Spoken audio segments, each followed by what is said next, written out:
નમસ્કાર મિત્રો, રમેશ કૈલા ચેનલમાં ફરી એકવાર આપનું સ્વાગત છે. આપ સૌ મિત્રો જાણો જ છો કે આપણા દ્વારા હેલ્થ કોર્સ ચાલુ કરવામાં આવેલ છે. આ કોર્સ સંપૂર્ણ ફ્રી છે અને આ કોર્સ તમારા નવા સિલેબસ મુજબ તૈયાર કરવામાં આવેલ છે.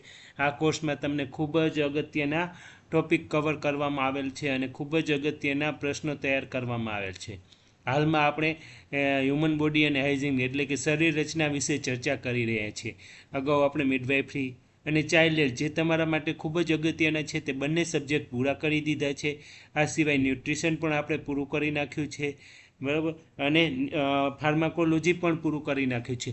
આ બધા જ અગાઉના વિડીયો તમે એકસાથે જોવા માટે અમારા પ્લેલિસ્ટમાં જઈ અને તમે હેલ્થ કોર્સ એવું સર્ચ કરશો, હેલ્થ કોર્સ નામના પ્લેલિસ્ટમાં જશો તો અગાઉના બધા જ વિડીયો જોઈ શકશો.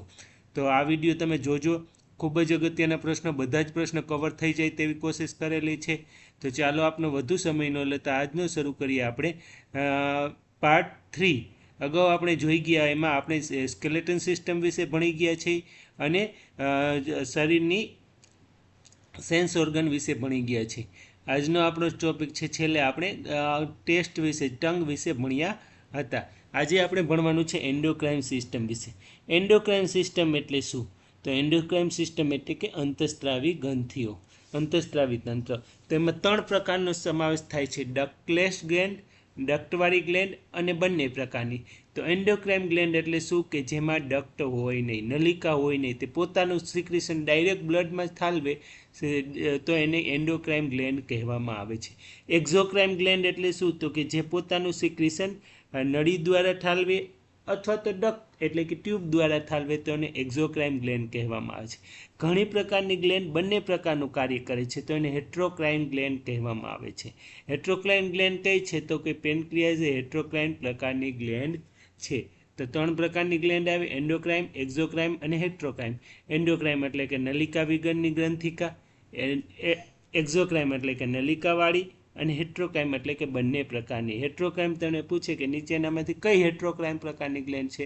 તો પેનક્રિયાઝ એ હેટ્રોક્રાઇમ પ્રકારની ગ્લેન્ડ છે. એન્ડોક્રાઇન ગ્લેન્ડ કેટલી છે? તો એ ટોટલ 8 છે. કઈ કઈ એ આપણે વિગતવાર ભણીએ. પહેલી ગ્લેન્ડ છે પિચ્યુટરી ગ્લેન્ડ. આ ગ્લેન્ડને માસ્ટર ગ્લેન્ડ પણ કહેવામાં આવે છે. કેમ માસ્ટર ગ્લેન્ડ કહે છે? તો કે આ ગ્લેન્ડમાંથી જે હોર્મોન ઉત્પન્ન થાય છે એ બધા જ આપણા શરીરના તમામ ઓલાને કંટ્રોલ કરે છે. બધા જ પ્રકારની ગ્લેન્ડને આ કંટ્રોલ કરતી હોય છે. એટલા માટે આ ગ્લેન્ડને શું કહેવામાં આવે છે? માસ્ટર ગ્લેન્ડ પણ કહેવામાં આવે છે. યાદ રાખજો, એન્ડોક્રાઇન ગ્લેન્ડને શું કહેવામાં, સોરી, પિચ્યુટરી ગ્લેન્ડને શું કહેવામાં આવે છે? તો માસ્ટર ગ્લેન્ડ કહેવામાં આવે છે. પિચ્યુટરી ગ્લેન્ડમાં કેટલા લોબ હોય છે? તો કે 2 લોબ હોય છે, ઇન્ટિરિયર લોબ અને પોસ્ટિરિયર લોબ. હાઇપોથેલેમસના એન્ટિરિયર લોબમાં સિક્રેશન વધઘટ થાય છે, બરાબર. આમાં 6 પ્રકારના હોર્મોન ઉત્પન્ન થાય છે. એન્ટિરિયર લોબમાં કેટલા પ્રકારના હોર્મોન ઉત્પન્ન થાય છે? 6 પ્રકારના હોર્મોન ઉત્પન્ન થાય છે. પહેલો હોર્મોન છે ગ્રોથ હોર્મોન, જેને સોમેટોટ્રોપિક હોર્મોન કહેવામાં આવે છે. આ હોર્મોનનું પ્રમાણ નોર્મલ કરતાં વધી જાય તો આપણી હાઇટ અને બોડી વધી જાય છે. વધુ પ્રમાણમાં ગ્રોથ થાય છે. કન્ડિશન આમાંથી પૂછાય છે કે બાળકોમાં આ હોર્મોનનું પ્રમાણ વધી જાય તો એને શું કહેવાય? તો કે ઝાયઝેન્ટિઝમ કહેવામાં આવે છે. અને એડલ્ટમાં હોર્મોનનું પ્રમાણ વધી જાય તો એને એક્રોમેગાલી કહેવામાં. યાદ રાખજો, કન્ડિશન પૂછાઈ શકે.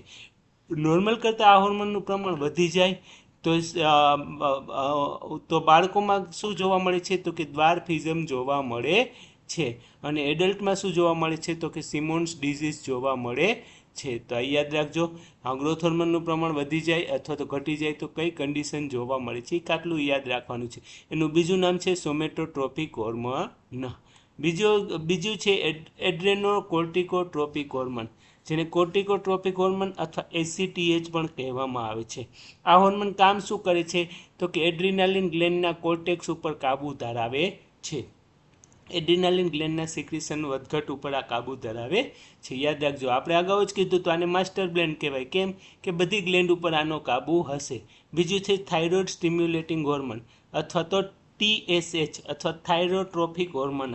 તો આ ગ્લેન્ડ કેના ઉપર કાબુ ધરાવતો હશે? તો કે થાઇરોઇડ ગ્લેન્ડના નિયંત્રણ ઉપર કાબુ ધરાવતું હશે. થાઇરોઇડ ગ્લેન્ડનું સિક્રેશન વધુ કે ઓછું કરતું હશે.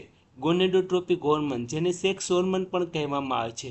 જે તે પુરુષમાં ટેસ્ટિસ, જ્યારે સ્ત્રીઓમાં ઓવરી ઉપર કાબુ ધરાવે છે. ટેસ્ટિસ અને ઓવરી એ બંને પણ એક પ્રકારની ગ્લેન્ડ જ છે. બરાબર, આગળ આપણે ભણશું. એન્ડોક્રાઇન પ્રકારની જ ગ્લેન્ડ છે. ફોલિકલ સ્ટિમ્યુલેટિંગ હોર્મોન, બરાબર, એમાંથી કયા હોર્મોન ઉત્પન્ન થાય છે? ગોનેડોટ્રોપિક હોર્મોનમાં કયા હોર્મોન આવશે? તો કે ફોલિકલ સ્ટિમ્યુલેટિંગ હોર્મોન, તો FSH કહેવાય. તે ઓવરી પર અસર કરે અને ઓવમના વિકાસને ઉત્તેજિત કરે છે. ટેસ્ટિસ પર અસર કરી અને સ્પર્મનું નિર્માણ કરે છે. તો FSH એટલે ફોલિકલ ઉત્પન્ન કરે, તો ઓવરીમાંથી ઓવમ ઉત્પન્ન કરે છે, જ્યારે ટેસ્ટિસમાંથી સ્પર્મનું નિર્માણ કરે છે. બીજો હોર્મોન આવશે લ્યુટિનાઇઝિંગ હોર્મોન, તો કોર્પસ લ્યુટેમ ડેવલપ કરવામાં મદદ કરે, જે પ્રેગ્નન્સી વખતે ખૂબ જ અગત્યનું હોય છે. અને લેક્ટોઝોનિક અથવા તો પ્રોલેક્ટિંગ હોર્મોન, તો પ્રેગ્નન્સી દરમિયાન બ્રેસ્ટના વિકાસમાં મદદ કરે અને ડિલિવરી બાદ મિલ્કના સિક્રિશન માટે બ્રેસ્ટને ઉત્તેજિત કરે છે. યાદ રાખજો, પૂછાય છે ખાલી જગ્યામાં ઘણી વખત કે મિલ્કના સિક્રિશન માટે કયો હોર્મોન જવાબદાર છે? તો પ્રોલેક્ટિન હોર્મોન જવાબદાર છે. લેક્ટોઝેનિક હોર્મોન જવાબદાર છે. પ્રેગ્નન્સી દરમિયાન ઓવ્યુલેશન અટકાવે છે. પ્રેગ્નન્સી હોય ત્યારે આપણે મેન્સ્ચ્યુરેશન સાયકલ આવતી હોતી નથી. કારણ કેમ? તો કે ઓવ્યુલેશન થતું નથી. તો ઓવ્યુલેશન કેમ નથી થતું? તો એ આ હોર્મોનને આધારિત હોય છે. પ્રોલેક્ટિન હોર્મોનને કારણે ઓવ્યુલેશન થતું હોતું નથી. મેલેનોસાઇટ સ્ટિમ્યુલેટિંગ હોર્મોન, સ્કિનના અંદર રહેલા મેલેનિનના વૃદ્ધિ અને વિકાસ સાથે સંકળાયેલો હોય છે. આપણે ખબર જ છે સ્કિનને કલર કોણ આપે છે? તો કે મેલેનિન આપે છે. મેલેનિન નામનું રંજક દ્રવ્ય આપે છે. જો મેલેનિનનું પ્રમાણ વધારે તો એની સ્કિન કેવી હોય છે? વધારે પ્રકારની કાળી હોય છે. અને એને શું હોય છે? સૂર્યપ્રકાશ સહન કરી લે. મેલેનિન કામ શું કરે? તો કે સૂર્યની ગરમીને સહન કરી લેવાનું કામ કરે છે. એટલે જે લોકો ગરમ પ્રદેશમાં રહે છે તે લોકોને સ્કિન કાળી હોય. કેમ કે એને તડકો વધારે લાગતો હોય, તો તડકાને સહન કરવા માટે મેલેનિનનું પ્રમાણ વધી જાય, અને મેલેનિનનું પ્રમાણ વધી જાય એટલે સ્કિન કાળી થઈ જાય છે. એટલા જ માટે આપણે તડકામાં જઈએ તો આપણી સ્કિન પણ કાળી થઈ જાય છે. કેમ કાળી થઈ જાય છે? તો એ મેલેનિન નામના રંજક દ્રવ્યને કારણે હોય છે. મેલેનિન બધામાં હોય છે, પણ જ્યારે આપણે તડકામાં જઈએ તો ગરમીને શોષવા માટે એક્ટિવ થતું હોય છે, અને એના કારણે સ્કિન કાળી દેખાય છે. તો આ થઈ ગયા એન્ટીરિયર લોબના હોર્મોન. હવે જોઈએ પોસ્ટિરિયર લોબના હોર્મોન. તો પોસ્ટિરિયર લોબનો પહેલો હોર્મોન છે ઓક્સિટોક્સિન અથવા પિટોસિન. આપણે ખબર જ છે કે ડિલિવરી વખતે આપણે આ ઇન્જેક્શન પણ યુઝ કરીએ છીએ. તો યુટ્રસના શુમ્ફ મસલ્સને કોન્ટ્રેક્શન અને લેબર પેઇન માટે જવાબદાર છે. ઘણી વખત આપણે સાંભળેલું છે કે દુખાવાનું ઇન્જેક્શન ચાલુ કર્યું અથવા દુખાવાનો બાટલો ચડાવ્યો ડિલિવરી વખતે.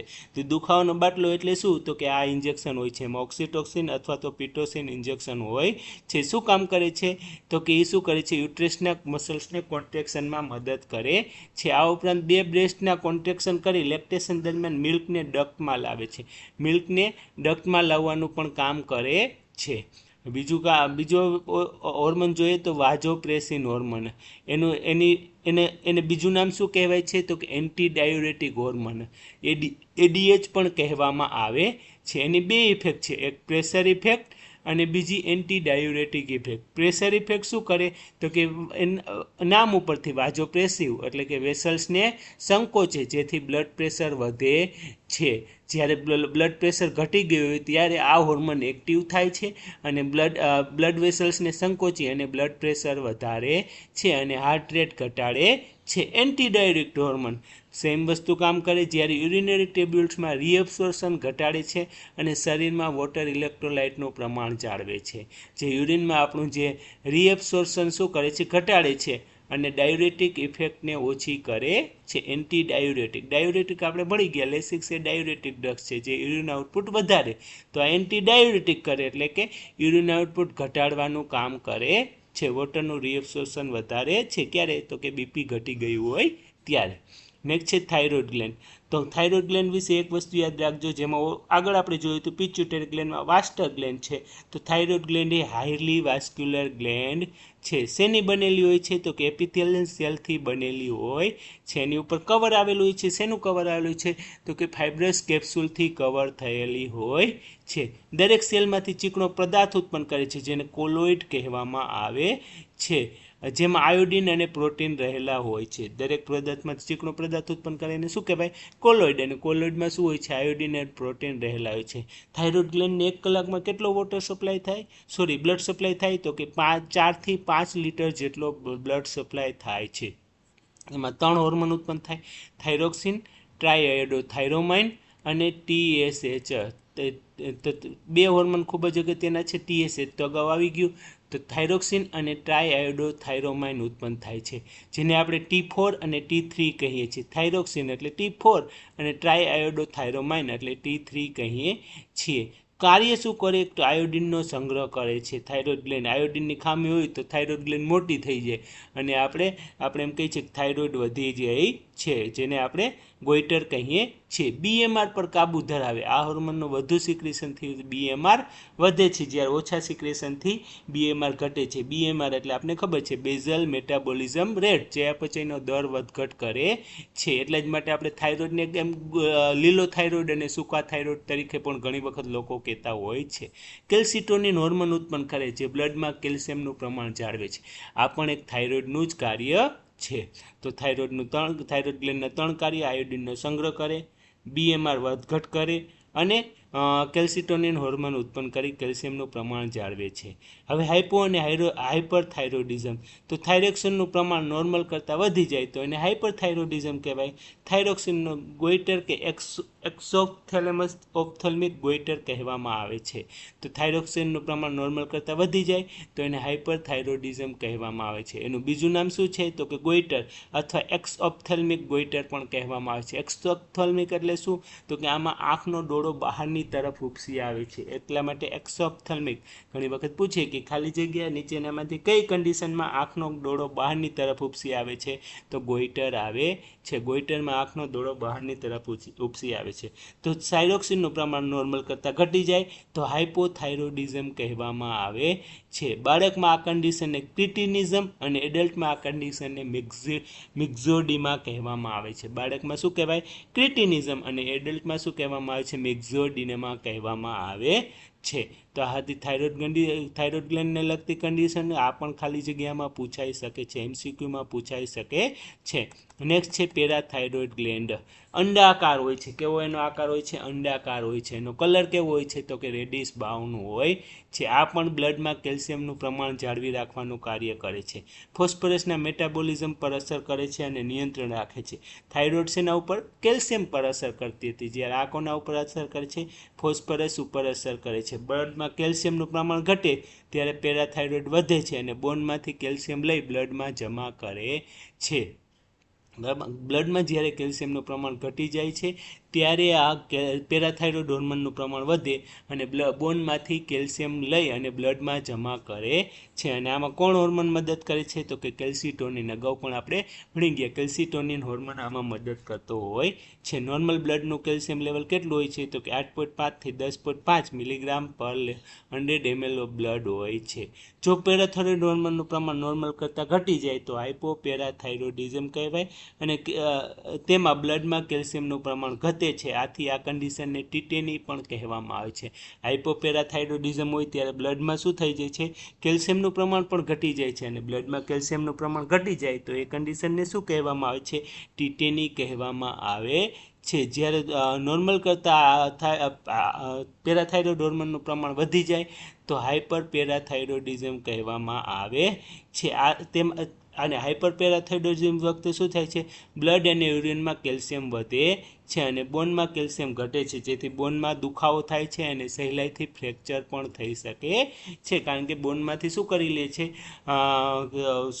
કેલ્શિયમ છે એને ખેંચી અને બ્લડમાં લઈ આવે છે. બ્લડમાં વધી જાય છે. બ્લડમાં વધી જાય તો શું થાય? યુરિન વાટે બહાર નીકળી જાય છે અને બોનમાં નબળું ઓછું થઈ જાય, એટલા માટે બોનના ફ્રેક્ચર અને દુખાવો પણ થવાની શક્યતા રહેલી છે. તો આ પેરાથાઇરોઇડ હોર્મોન જોઈ. હવે એડ્રિનલ હોર્મોન, એડ્રિનલ ગ્લેન્ડ અથવા તો સુપ્રારિનલ ગ્લેન્ડ. આને કેમ સુપ્રારિનલ કહેવામાં આવે છે? તો કે એ રિનલ એટલે કે કિડનીની ઉપર આવેલી હોય છે, એટલા માટે એને સુપ્રારિનલ પણ કહેવામાં આવે છે. એનો બંનેનો આકાર પણ યાદ રાખજો. એક ગ્લેન્ડ અર્ધચંદ્ર આકારની હોય છે, એક ગ્લેન્ડ ત્રિકોણ આકારની હોય છે. ક્યાં હોર્મોન ઉત્પન્ન થાય છે? તેમાં 3 હોર્મોન ઉત્પન્ન થાય છે: ગ્લુકોકોર્ટિકોઇડ, મિનરલોકોર્ટિકોઇડ અને આલ્ડોસ્ટેરોન. હજી એક આવશે, સેક્સ હોર્મોન ઉત્પન્ન થાય છે. ગ્લુકોકોર્ટિકોઇડ તો ગ્લુકોઝનું પ્રમાણ એમાં જાળવે છે. મિનરલોકોર્ટિકોઇડ તો મિનરલોકોર્ટિકોઇડ શું કરે છે? મિનરલ એટલે કે ક્ષારોનું પ્રમાણ જાળવી રાખે છે. આ બંને હોર્મોન પણ યાદ રાખજો. ગ્લુકોકોર્ટિકોઇડ ગ્લુકોઝનું પ્રમાણ જાળવે છે, મિનરલોકોર્ટિકોઇડ મિનરલનું પ્રમાણ જાળવે છે. સેક્સ હોર્મોન એટલે શું? તો એમાં 2 અને ત્રીજો હોર્મોન આવશે સેક્સ હોર્મોન, જેની આપણે અગાઉ ચર્ચા કરી ગયા છીએ. આ કોર્ટેક્સમાં ઉત્પન્ન થાય છે. મેડ્યુલામાં ક્યાં ઉત્પન્ન થાય છે? તો કે એડ્રીનાલિન અને નોર એડ્રીનાલિન ઉત્પન્ન થાય છે. આ રહ્યું. આ હવે ડિટેલમાં આવ્યું કે ગ્લુકોકોર્ટિકોઇડ શું કરે? તો કે ગ્લાયકોઝનું ગ્લુકોઝમાં રૂપાંતર કરે અને આંતરડામાંથી કેલ્શિયમનું શોષણ કરે છે. મિનરલોકોર્ટિકોઇડ શું કરે? તો કે પાણી અને ઇલેક્ટ્રોલાઇટનું સંતુલન જાળવે અને સોડિયમ અને પોટેશિયમનું પ્રમાણ જાળવે છે. નેક્સ્ટ આવ્યું સેક્સ હોર્મોન, જે આને ગોનાડ હોર્મોન પણ કહેવામાં આવે છે. મેલ અને ફિમેલમાં સેક્સ ઓર્ગનના વિકાસ માટે જરૂરી છે, સેકન્ડરી ઓર્ગનના વિકાસ માટે જરૂરી છે. જેમ કે ફિમેલમાં બ્રેસ્ટના વિકાસ માટે કયો હોર્મોન જવાબદાર છે? તો આ હોર્મોન જવાબદાર હોય છે. એડ્રીનાલિન હોર્મોન, જેને સેક્સ સ્ટ્રેસ હોર્મોન પણ કહેવામાં આવે છે. કેમ? કે ટેન્શન વખતે આ હોર્મોનનું પ્રમાણ વધે છે, અને આ હોર્મોનનું પ્રમાણ વધે એટલે શું થાય છે? તો કે હાર્ટબીટ વધે છે, બ્રોન્કાઈના મસલ્સ રિલેક્સ થાય છે, કોએગ્યુલેશન ટાઈમ ઘટે છે, અને આંખની પ્યુપિલ ડાયલેટ થઈ જાય અને પેરિસ્ટાલ્સિસ મૂવમેન્ટ ઘટી જાય. જ્યારે આપણે ગુસ્સો આવે, ટેન્શન હોય, ત્યારે જે પરિસ્થિતિ થાય, આપણે ખબર છે કે આપણા હાથના ધબકારા વધી જાય, આંખો પહોળી થઈ જાય, પેરિસ્ટાલ્સિસ ઘટી જાય, એટલે ભૂખ ન લાગે. તો જે સ્ટ્રેસની કન્ડિશનમાં હોય ત્યારે જે પરિસ્થિતિ ડેવલપ થાય એ એડ્રીનાલિન હોર્મોનને કારણે હોય છે. એડ્રીનાલિન ઇન્જેક્શન પણ આવે છે. એવી જ રીતે નોર એડ્રીનાલિન, તો વાઝોકોન્સ્ટ્રિક્ટર હોર્મોન છે, તે બીપીને શું કરે છે? ઊંચું લાવે છે, ઊંચું લઈ જાય છે. તો આ પણ યાદ રાખજો, એડ્રીનાલિન અને નોર એડ્રીનાલિન. નોર એડ્રીનાલિન આપણે ખબર છે ક્યાં વપરાય છે? એક પ્રકારની FHWની કિટમાં પણ આવે છે. કઈ કિટમાં આવે છે?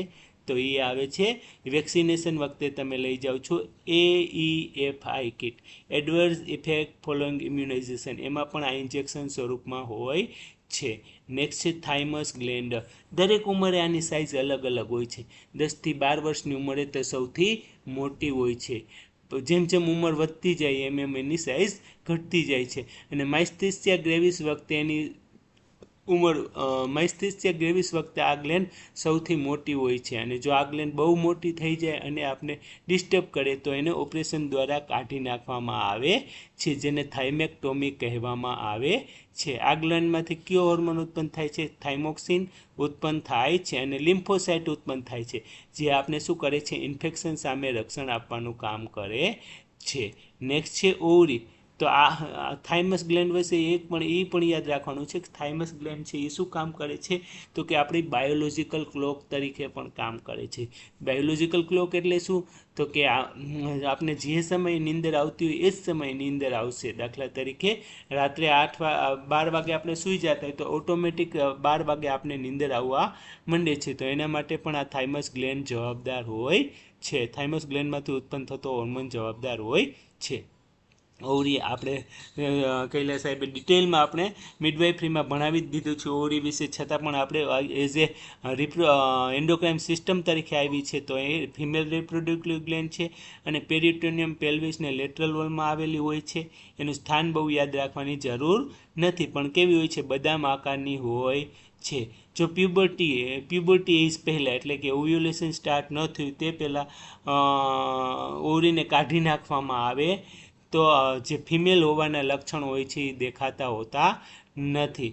પ્યુબર્ટી એજ પહેલાં ઓવરી કાર્યરત હોતી નથી, એટલે કે ઓવ્યુલેશન થતું હોતું નથી. ઓવ્યુલેશન ક્યારે થાય છે? મેચ્યુરેશન સાયકલના 14મા દિવસે. એ બધી ડિટેલ આપણે મિડવાઇફરીમાં ડિટેલમાં ભણી ગયા છીએ. જો તમારે એના વિશે ડિટેલ જોવી હોય તો તમે મિડવાઇફરીનો લેક્ચર જોઈ શકો છો. ક્યાં મળશે?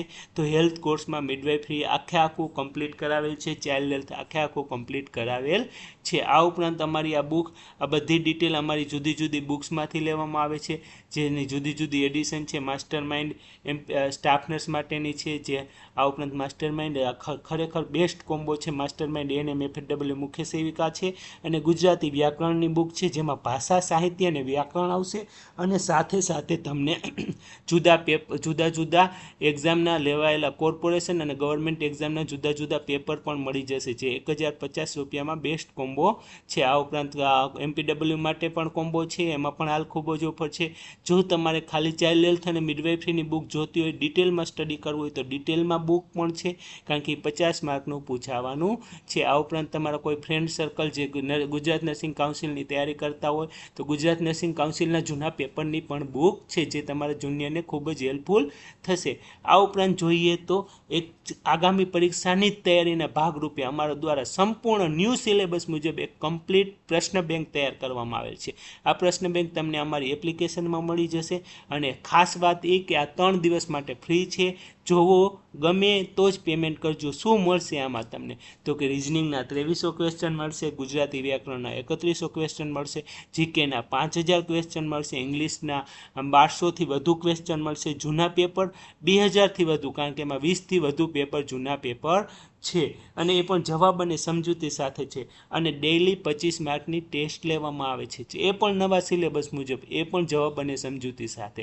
અને ટેસ્ટની પ્રાઇસ ફક્ત 149 અને 199 રૂપિયા છે.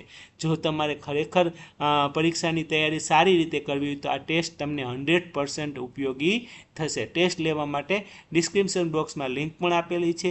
જો તમને કાંઈ ઇસ્યુ આવે તો તમે અમારા નંબર 9601409876 પર કોન્ટેક્ટ કરજો. અમારી ટીમ તમને 100% મદદ કરશે. Thank you. હવે આપણે જોઈએ આગળ. તો ઓવરી વિશે આપણે આગળ જોઈ ગયા. હવે સિક્રેશન ઓવરી દ્વારા કયા હોર્મોન ઉત્પન્ન થાય છે? તો ઇસ્ટ્રોજન અને પ્રોજેસ્ટેરોન નામનો ઉત્પન્ન થાય છે. પ્રોજેસ્ટેરોન પ્રેગ્નન્સીના શરૂઆતમાં કોર્પસ લ્યુટેમ તૈયાર કરે છે અને પાછળથી પ્લેસેન્ટા તૈયાર કરે છે. એટલા જ માટે આપણે ઘણી વખત કોઈ ફિમેલ કહેતા હોય છે કે પ્રેગ્નન્સી હોય તો ઠંડકના ઇન્જેક્શન ચાલુ કર્યા. ઠંડકના ઇન્જેક્શન એટલે શું? તો કે એમાં પ્રોજેસ્ટેરોન હોય છે, કારણ કે કોર્પસ લ્યુટેમ પ્રેગ્નન્સીની શરૂઆતમાં બનાવી રાખે છે, જેથી કરીને એબોર્શન થતું હોતું નથી. પ્રોજેસ્ટેરોન ડેસિડ્યુલાની ન્યુટ્રિશન જરૂરિયાતને તેમજ વૃદ્ધિ અને વિકાસમાં પણ મદદ કરે છે. નેક્સ્ટ જોઈએ કે ઓવરીના કાર્ય શું છે? તો કે ઓવમ ઉત્પન્ન કરવાનું કામ કરે છે, ઇસ્ટ્રોજન અને પ્રોજેસ્ટેરોન ઉત્પન્ન કરવાનું કામ કરે છે. નેક્સ્ટ આવશે ટેસ્ટિસ, તે મેલ રિપ્રોડક્ટિવ ગ્લેન્ડ છે. રાઇટ અને લેફ્ટ બે હોય છે. ક્યાં આવેલા હોય છે? તો સ્ક્રોટમમાં આવેલા હોય છે. કયો હોર્મોન ઉત્પન્ન કરે? તો ટેસ્ટોસ્ટેરોન નામનું ઉત્પન્ન કરે. એનું કાર્ય શું? તો કે સ્પર્મ ઉત્પન્ન કરવાનું કામ કરે છે, અને ટેસ્ટોસ્ટેરોન હોર્મોન ઉત્પન્ન કરવાનું કામ કરે છે. નેક્સ્ટ જોઈએ, જો યુવાવસ્થા પહેલાં ટેસ્ટિસ કાઢી નાખવામાં આવે તો પુરુષ હોવાના લક્ષણો દેખાતા નથી. પુરુષ હોવાના લક્ષણો શું? તો કે દાઢી મૂછ ઉગવા, જે ઉગતા હોતા નથી. જો બાળક અધૂરા મહિને જન્મેલ હોય તો ટેસ્ટિસ સ્ક્રોટમમાં ઉતરેલા હોતા નથી. ક્યાં હોય છે? પેટમાં હોય છે. ઇન્ગ્વાઇનલ કેનાલ મારફતે પેટમાં હોય છે. અને એ કન્ડિશનને શું કહેવાય છે? અનડિસેન્ડન્ટ ટેસ્ટિસ કહેવામાં આવે છે. ટેસ્ટિસ ક્યારે નીચે ઉતરે? તો કે 8 મહિના પછી, પ્રેગ્નન્સીના 8 મહિના પછી, એટલે કે 32 વીકની પ્રેગ્નન્સી થાય ત્યારે નીચે ઉતરવાની શરૂઆત થાય છે. 32 વીકે પૂરી થાય છે, તો 32 વીક પહેલાં જો કોઈ બાળક જન્મેલું હોય, એટલે કે 7-7.5 મહિને કોઈ ડિલિવરી થઈ ગઈ હોય તો એમાં ટેસ્ટિસ નીચે ઉતરેલા હોતા નથી, જેને અનડિસેન્ડન્ટ ટેસ્ટિસ કહેવામાં આવે છે. નેક્સ્ટ અને ખૂબ જ અગત્યની પેનક્રિયાસ, જેને હેક્ટોક્રાઇન ગ્લેન્ડ પણ કહેવામાં આવે છે. પેનક્રિયાસમાં એક પ્રકારના કોષો આવેલા હોય છે, જેને આઇલેટ્સ ઓફ લેંગરાન્સ કહેવામાં આવે છે. આ કોષો કેમ એવું નામ આપવામાં આવ્યું? કારણ કે આ કોષોની શોધ જર્મન પેથોલોજિસ્ટ આઇલેટ્સ ઓફ લેંગરાન્સ નામના વૈજ્ઞાનિકે કરી હતી, એટલા માટે એને આઇલેટ્સ ઓફ લેંગરાન્સ કહેવામાં આવે છે. એમાં 2 જાતના કોષો હોય, આલ્ફા કોષો અને બીટા કોષો. જે ડેલ્ટા કોષો હોય, પણ આપણા એએનએમ માટે 2 કોષ ખૂબ અગત્યના. આલ્ફા કોષો એ ગ્લુકોગોન ઉત્પન્ન કરે, અને બીટા કોષો છે ઇન્સ્યુલિન ઉત્પન્ન કરે છે. ખાસ ખાલી જગ્યામાં પૂછાય છે, ઇન્સ્યુલિન ક્યાં ઉત્પન્ન થાય છે? તો પેનક્રિયાસમાં. અથવા તો કયા કોષ ઉત્પન્ન કરે છે? તો આઇલેટ્સ ઓફ લેંગરહાન્સના બીટા કોષ ઉત્પન્ન કરે છે. જો પેનક્રિયાસ આપેલું હોય તો પણ સાચું, એ આઇલેટ્સ ઓફ લેંગરહાન્સ આપેલું હોય તો સાચું, બીટા કોષ આપેલું હોય તો પણ સાચું આવે. ત્રણેય ઓપ્શન આવી શકે. યાદ રાખજો, આઇલેટ્સ ઓફ લેંગરહાન્સ આવી શકે, બીટા કોષ આવી શકે, અને પેનક્રિયાસ પણ આવી શકે છે. આ બંને હોર્મોન સીધા જ બ્લડમાં ભેળવે છે, અને શેના મદદમાં? કાર્બોહાઈડ્રેટના પાચનમાં મદદ કરી અને બ્લડ શુગર લેવલ જાળવી રાખે છે. તો આ હતા ખૂબ જ અગત્યના પેનક્રિયાસ વિશેની માહિતી. હવે જોઈએ મસ્ક્યુલર સિસ્ટમ. તો આપણે નેક્સ્ટ લેક્ચરમાં મસ્ક્યુલર સિસ્ટમ અને તેના વિશેની અગત્યની માહિતી જોઈશું. Thank you. ખૂબ ખૂબ આભાર. ફરી મળીશું આવતીકાલે રાત્રે આવા જ નવા ટોપિક સાથે. Thank you.